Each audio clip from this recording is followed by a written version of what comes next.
you so much. Thank you. So, the Nazis... Guys, settle down. This is for charity, okay? This is for charity. The Nazis saved my life. And I appreciate that's a strange thing to say. Let me explain. For about 6 months last year, I couldn't sleep. I was a total insomniac. I don't know why. It's never happened to me before. I just couldn't sleep. And I'm sure some people are really good insomniacs. I'm sure when some of you don't sleep, you get into jazz music, right? Or you smoke cigarettes in a really attractive way. Or you write your first novel. I didn't do any of that shit. I'm a terrible insomniac. When I don't sleep, my brain doesn't work. I'm just shitty to be around. Politeness goes out the window. Please and thank you, gone. Someone says, have a nice day at the coffee shop. I don't say have a nice day back. It's a real bloodbath out there. I work as a therapist. This was not a good moment of my career, you know. My clients are amazing, but I was losing it. In one session, my client was doing the whole, oh, my life is falling apart thing, and I lost it. I was like, Helen, with problems like that, you need to be in therapy. Helen's like, I am in therapy. And I pull out the therapist trump card. I go, I think we've made a real breakthrough, Helen. Let's hold space for that, and we'll pick this up next week. I tried everything. I tried sleep hygiene. I got one of those posh white noise machines. You guys know those posh white noise machines, right? I got my posh white noise machine. I brought it out. I unpacked it. I turned it on. And it goes, terribly sorry. I simply must vote reform because the ISA allowance has been cut by this bloody government. And Auntie Pippa thinks the portfolio is being cut in half. That's not reassuring at all.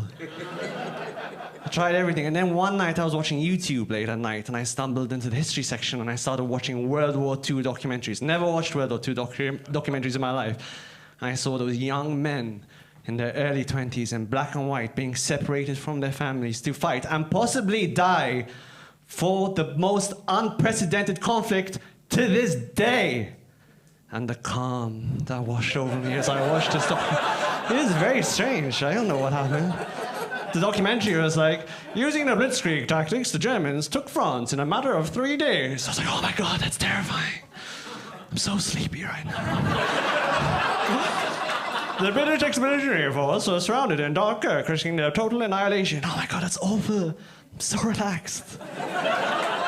The Battle of the Bulge was Hitler's last counter-offensive in Central Europe. Battle of the Bulge, that's kind of sexy, actually. Well, I'm still very sleepy. It was very strange. I thought about it, and then I realized what it was. There's too much happening right now in the modern world. It's crazy. We've got Bitcoin, AI, Ukraine, the economy. No one can buy a house. We have all these things happening, and all of these ways of finding out how it's happening, but we don't know how it's going to end.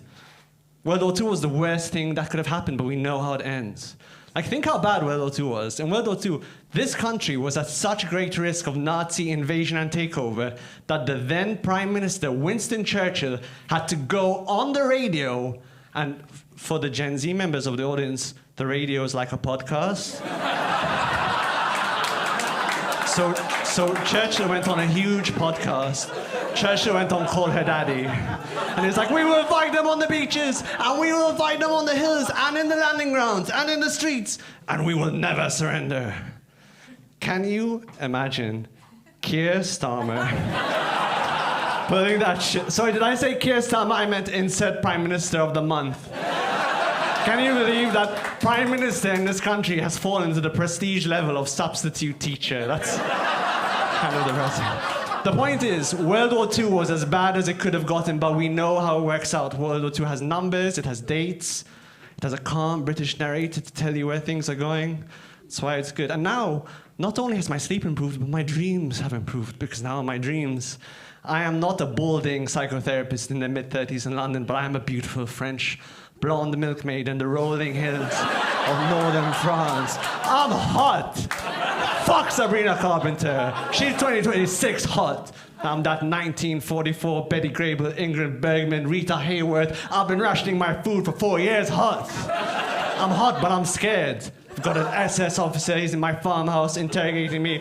He wants to know where my Jewish cousin is. He's like, schnell, schnell. I'm like, no, monsieur, s'il vous plaît, je ne sais pas. And then Brad Pitt busts in, dressed as a GI. He guns down the SS officer.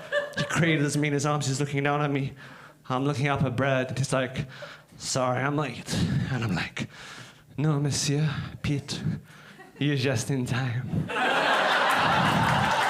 Thank you so much.